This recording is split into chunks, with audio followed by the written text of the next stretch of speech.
जय माता दी, जय मां ललितांबिका। कैसे हैं आप सभी? मैं उम्मीद करता हूं आप सभी स्वस्थ होंगे और आनंदित होंगे। भगवती जगदम्बा की कृपा आप और आपके संपूर्ण परिवार पर निरंतर बरस रही होगी।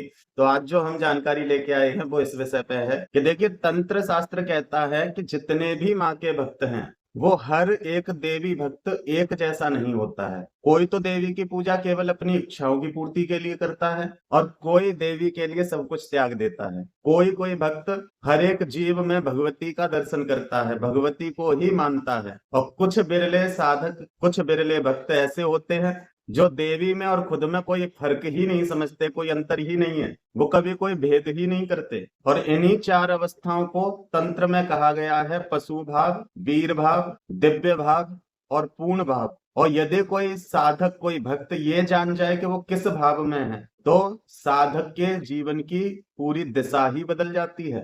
वो भटक नहीं सकता। यदि उसको अपने भाव का पता चल जाए और उस भाव के अनुसार वो भगवती की पूजा आराधना प्रारंभ कर दे, तब उन भावों में परिवर्तन होते होते वो पूर्ण भाव में भी आ जाता है। वीडियो बड़ी खास है हर एक देवी भक्त, हर एक उपासक के लिए। तो वीडियो को ध्यान से देखना और पूर्ण रूप से देखना। जानकारी आपको पसंद आए तो वीडियो को शेयर कर देना, जिससे कि अन्य मेरे साधक भाई बहनों को भी पता चल सके कि वो किस भाव में माँ को मना रहे हैं। आइए वीडियो शुरू करते हैं। देखिए, कल्पना कीजिए कि एक व्यक्ति रोज पूजा करता है, रोज भगवती को सम्मान देता है, रोज भगवती के आगमन पर प्रसन्नता व्यक्त करता है, रोज भगवती के लिए व्यंजन तैयार करता है, सुंदर सुंदर पाठ स्तुतियों से माँ को प्रसन्न करता है, मंत्र उच्चारण से अपने मन को एकाग्र करता है, पूजा की घंटी भी बजाता है, शंख भी बजाता है, धूप दीप पुष्प मिष्ठान फल सब कुछ अर्पित करता है।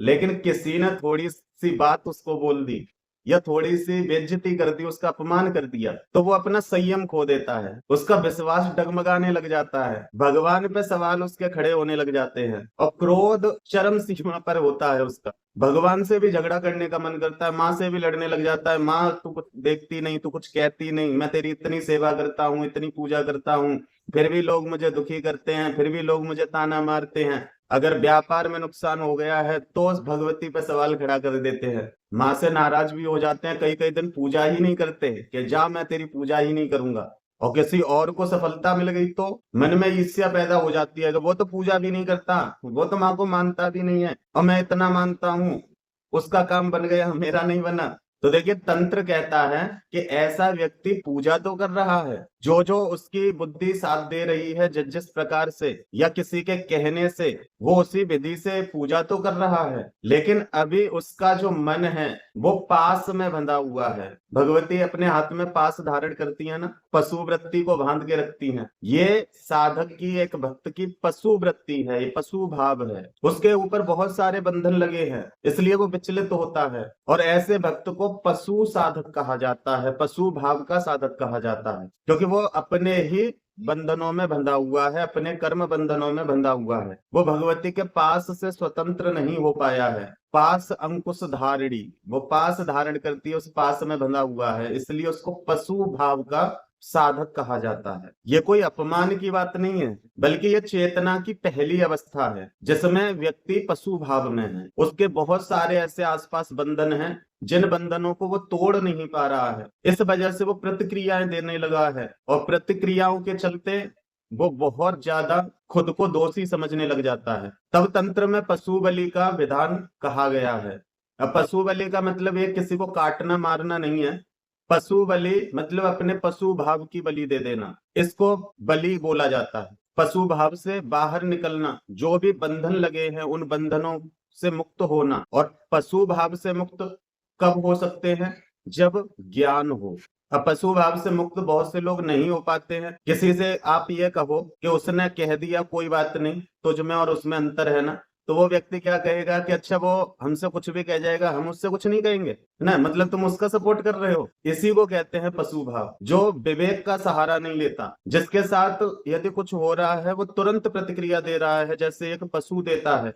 उसको आप थोड़ा सा छू के देखिए, गधे को भी आप छू के देखिए तुरंत लात मारेगा, कुत्ते को छू के देखिए तुरंत काटने के लिए दौड़ेगा। ये पशु भाव है, इसमें कोई अपमान की बात नहीं है, ये चेतना का पहला स्तर है। हमें क्या करना होता है, हमें इस भाव से उठना होता है, अपनी पशु भाव की बलि देके। अब पशु भाव की बलि देनी होती है, कहीं किसी बेचारे पशु को मत काट देना बलि के नाम पर, तो अपने पशु भाव की बलि दीजिए। ये चेतना की पहली अवस्था। फिर दूसरे भाव में कैसे आते हैं, वीर भाव में। कैसे समझा जाए कि हम वीर भाव में हैं? तो देखिए, जब वो पशु भाव से निकलता है साधक अपने पशु भाव की बलि देके, तो वो साधक बदलना शुरू करता है। उसको समझ में आता है कि मेरा शत्रु कहीं बाहर नहीं है, बल्कि मेरे ही अंदर है। काम, क्रोध, लोभ, मोह, अहंकार, यही मेरे असली शत्रु हैं। बाहर तो मेरा कोई शत्रु है ही नहीं। जब यह समझ में आता है तो समझो कि एक साधक पशु भाव से निकल के वीर भाव में जा रहा है। और जब वीर भाव में आता है, जब लोग उसका अपमान करते हैं तो वो मुस्कुराता है, क्योंकि उसे पता है कि ये मेरे शत्रु नहीं है,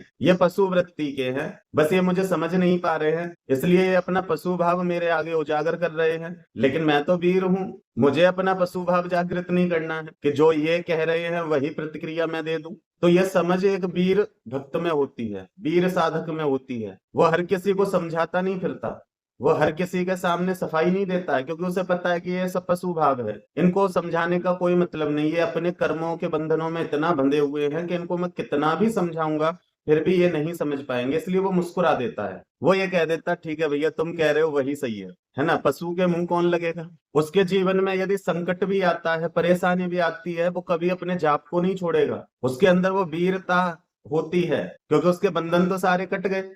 वो पशु भाव से निकल आया, वीर भाव में आ गया, तो उसके ऊपर कोई बंधन नहीं है, सांसारिक बंधन नहीं होते। उसकी सोच अन्य लोगों से ऊपर होती है, इसलिए वो कभी अपने जाप को ये समझ के नहीं छोड़ता है कि मेरे इस जाप से ये हो रहा है, मुझे कोई फायदा नहीं मिल रहा है, मुझे ये नहीं हो रहा है, वो कभी नहीं छोड़ेगा। यही वीर भाव है। वीर भाव का मतलब ये नहीं है कि तलवार लेके युद्ध चालू, नहीं, वो है वीर भाव अपने स्थान पे। लेकिन अध्यात्म में वीर भाव उसको कहा जाता है जिसमें आपको यह समझ आ जाए कि आपको कहाँ प्रतिक्रिया देनी है और कहाँ नहीं देनी है। आपका वास्तविक शत्रु है कौन, लड़ना किससे है, वहां आपको लड़ाई करनी है, दुनिया से नहीं लड़ना है। तंत्र कहता है जो व्यक्ति, जो साधक अपने ऊपर विजय प्राप्त कर ले, वही असली वीर है, वही असली वीर भक्त है। किसी और से नहीं लड़ना है, खुद से लड़ना है। जब पूर्ण वीर भाव का वो साधक बन जाता है, तब वो आता है दिव्य भाव में। और जब वो दिव्य भाव में आता है, तब उस साधक के जीवन में चमत्कार होना प्रारंभ होता है। और चमत्कार बाहर तो होते ही हैं, सबसे पहले उसके अंदर चमत्कार होते हैं। चमत्कार अंदर का क्या है कि अब उसके लिए उसका जो देवता है, जो उसकी माँ है, जो भी उसके इष्ट है, वो अब केवल मंदिर तक सीमित नहीं रहते, केवल मूर्तियों तक सीमित नहीं रहते, केवल पूजा पाठ तक सीमित नहीं रहते। अब उस भक्त की, उस साधक की स्थिति ये हो जाती है कि वो एक छोटे से जीव से लेके और मां तक कोई अंतर ही शेष नहीं उसको दिखाई देता। वो सबके अंदर अपनी भगवती का दर्शन करता है। आ ब्रह्म कीट जननी वर्णाश्रम विदायनी, आ ब्रह्म कीट जननी, एक कीड़े से लेके एक ब्रह्मा तक सबके अंदर वो देवी का दर्शन करता है। हर किसी का जो व्यवहार है उसको देवी की लीलाएं नजर आती हैं, चाहे वो व्यक्ति हो, पशु हो, पक्षी हो, जानवर हो, पेड़ हो, नदी हो, तालाब हो, सूर्य हो, चंद्रमा हो, आकाश हो, पृथ्वी हो, पाताल हो, उसको हर जगह केवल अपनी देवी दिखाई देती है। उसको हर जगह केवल अपना इष्ट दिखाई देता है। वो है दिव्य भाव। जो व्यक्ति पहले शत्रु लगता था पशु भाव में, अब वो शत्रु नहीं लगता। यही तो मेरी माँ है, इससे जो भी मुझे मिलना होगा वो मिलेगा। जो पहले शत्रु था, अब वो माँ के स्वरूप में दिखता है। उसको चाह के भी उसके ऊपर क्रोध नहीं आता। पेड़, पक्षी, पशु, अमीर, गरीब, सबके अंदर वही माँ दिखाई देती है, क्योंकि अब उसका पूरा जीवन ही उसकी पूजा बन जाता है। अब वो ये इंतजार नहीं करता कि कौन सी घड़ी में कौन सी पूजा होगी, कौन से मुहूर्त में क्या करना है, कितनी बजे कितनी बार घंटी बजानी है, कितनी बार आरती घुमानी है। अब वो इन चीजों विधि विधानों में नहीं जाता, वो अब दिव्य भाव में आ गया है। उसको अपने सामने पूरे संसार में कुछ भी ऐसा दिखाई देता है जहां उसका योगदान हो सकता है, वो अपना योगदान जरूर देता है।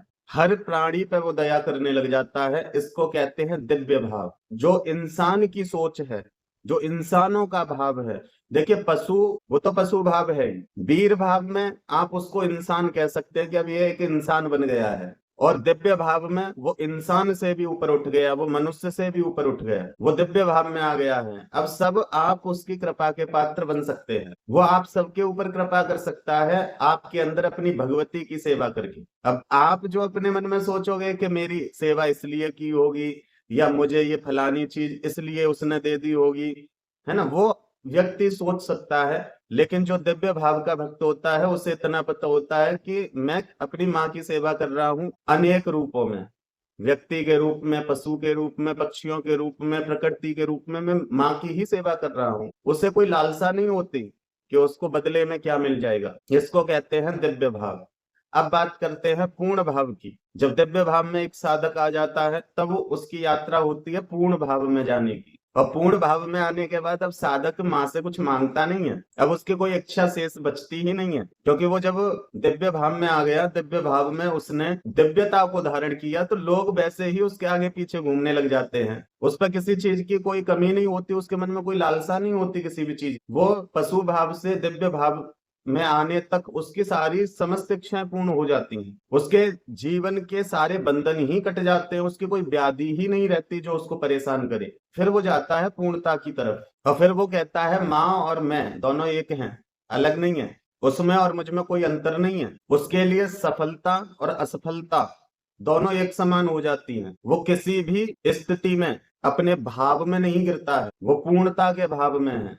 पूर्णता मतलब पूर्णता, जहां कोई अपूर्णता बची ही नहीं तो उसका भाव गिरेगा ही क्यों। और पूर्णता किसके पास होती है? उन प्रमुख देवी या देवता के पास जिनकी साधना कर रहे हैं, जिनकी उपासना कर रहे हैं। तो जब उन जैसे हो जाते हैं तो पूर्णता प्राप्त होती है, और पूर्णता प्राप्त होने के बाद कोई शेष इच्छा ही नहीं बचती। उसको अपनी हर एक श्वास में भगवती का स्मरण होता है, हर एक श्वास में उसको माँ का एहसास होता है, वो हर समय देवी भाव में रहता है। यही पूर्ण भाव है। अब देखिए आना जाना तो सबका लगा रहता है, व्यक्ति पशु भाव में भी जाता है, व्यक्ति वीर भाव में भी जाता है, व्यक्ति दिव्य भाव में भी जाता है, और कभी कभी पूर्ण भाव में भी चला जाता है।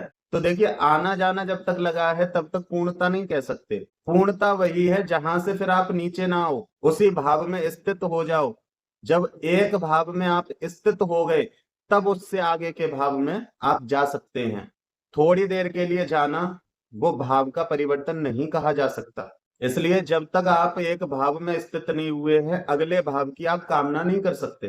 तो पहले तो पशु भाव से निकलना पड़ता है, वीर भाव में आना पड़ता है, वीर भाव में आके तब दिव्य भाव में जाते हैं, दिव्य भाव में आकर के तब पूर्णता प्राप्त होती है। ये प्रक्रिया है, ये कोई जादू की छड़ी घुमा के नहीं होता, ये या तो भगवती की कृपा से होता है या गुरु कृपा से होता है। पूर्ण भाव में साधक और साध्य दोनों के बीच का भेद मिटने लग जाता है, कोई भेद नहीं रहता। और जो पूर्ण साधक होता है उसको देख के उसके अंदर उसके इष्ट के दर्शन हो जाते हैं। उसकी बातों में लगता है कि ये नहीं इसका इष्ट बोल रहा है, ये नहीं माँ बोल रही है, वो होती है पूर्णता। लेकिन कितनी देर बोल रही है और कितना बोल रही है और कितना सही बोल रही है ये समझना आवश्यक होता है। जब पूर्ण भाव में साधक स्थित हो जाता है तो साधक और साध्य का भेद खत्म हो जाता है। चलती फिरती भगवती आपके बीच में होती है साधक के रूप में। ध्यान रखिए कोई भी महायोगी पेट से पूर्णता को प्राप्त नहीं करके आता है। यदि पूर्णता को उसने प्राप्त कर लिया है और साधक और साध्य का भेद ही मिट गया है तो वो फिर पृथ्वी पे आना तो पसंद नहीं करेगा, सीधी सी बात है। तो सबकी कहीं ना कहीं पशु भाव से ही शुरुआत होती है। बस फर्क इतना है कि कुछ लोग पूरी जिंदगी एक ही पड़ाव में अटके रहते हैं पशु भाव में, क्योंकि पशु भाव से निकलना ही थोड़ा डिफिकल्ट है, क्योंकि उसके पास से छूट के निकलना असंभव है जब तक अपने कर्मों के बंधनों को आप काटोगे नहीं। तो कर्म बंधन कटना अनिवार्य है। और आप सोचें कि माँ कटवा दे हमारे कर्म बंधनों को, तो कैसे? आप तो पशु भाव के हो, जब वो थोड़ा सा कर्म आपका काटने लगेगी आप परेशान हो जाते हो। तो यदि पशु भाव से आपको निकलना है तो पहले समर्पण कर दो, और फिर जैसे माँ आपके भावों को परिवर्तित करती है उस भाव में आप स्थित होना सीखो, आप पूर्ण भाव में आ जाओगे। और जब पूर्ण भाव में आ जाओगे, जब आपके पास पूर्णता होगी, तो फिर आपको किस चीज की आवश्यकता है? पूर्णता का अर्थ ही होता है कि पूर्ण हो जाना, चाहे सांसारिक दृष्टि से हो चाहे आध्यात्मिक दृष्टि से हो, पूर्णता प्राप्त होनी चाहिए, उसको कहते हैं पूर्ण साधक। और यही हर साधक, हर भक्त का लक्ष्य है। बस हम भूल गए, हमारा लक्ष्य यही है कि जो अपूर्ण रह गया है उसको पूर्ण करके साधना, साधक और साध्य तीनों एक हो जाए, ये है पूर्ण भाव। और कुछ साधकों ने अपने अंदर के अंधकार को जीत करके दिव्यता को भी प्राप्त किया है, कुछ साधकों ने पूर्णता को भी प्राप्त किया है। जिनको आज हम बड़े बड़े ऋषि मुनियों के नाम से जानते हैं, वो पूर्ण साधक है, वो हमारे आइडल हैं। उन्हीं को देख के, उन्हीं की बातों को सुन के, उन्हीं के अनुभवों को सुन के, उन्हीं की स्तुति, उन्हीं की प्रार्थना जो वो हमें दे के गए हैं,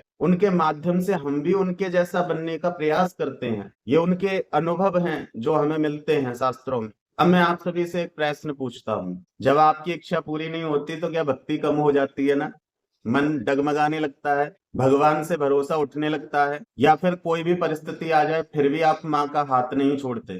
तो इस प्रश्न का उत्तर कमेंट बॉक्स में बताना कि आप किस भाव में हैं। जिस भाव में हैं उस भाव में से आपको ऊपर के भाव में उठना है, और ऊपर के भाव में उठ के उस भाव में शुरुआत में तो आप कुछ टाइम के लिए जाओगे। जैसे मान लो अब मन प्रसन्न है आपका, आप आगे चलो छोड़ो कोई बात नहीं, है ना, फिर कल वो स्थिति नहीं है, तो आना जाना लगता है। आने जाना पशु भाव से ही स्टार्ट होता है, इसीलिए कहा जाता है कि पहले साकार पूजा करनी पड़ेगी, जिससे कि उस भाव में आना जाना तो शुरू हो। जब आना जाना शुरू होगा, वो भाव अच्छा लगेगा, तब उस भाव में स्थित होने की इच्छा जागृत होगी, और जब इच्छा जागृत होगी तब एक दिन उस भाव में स्थित भी हो जाओगे। तो इसलिए नियमित अपनी जो भी पूजा साधना आप करते हैं उसको करते रहिए, और जिस भाव में भी आप हैं उस भाव से थोड़ा ऊपर उठने का प्रयास कीजिए। कमेंट बॉक्स में जरूर बताना आप किस भाव में हैं, वहीं से आपको ऊपर उठना है। तो मैं उम्मीद करता हूं कि मेरे द्वारा दी हुई जानकारी आपको समझ में आई होगी और पसंद आई होगी।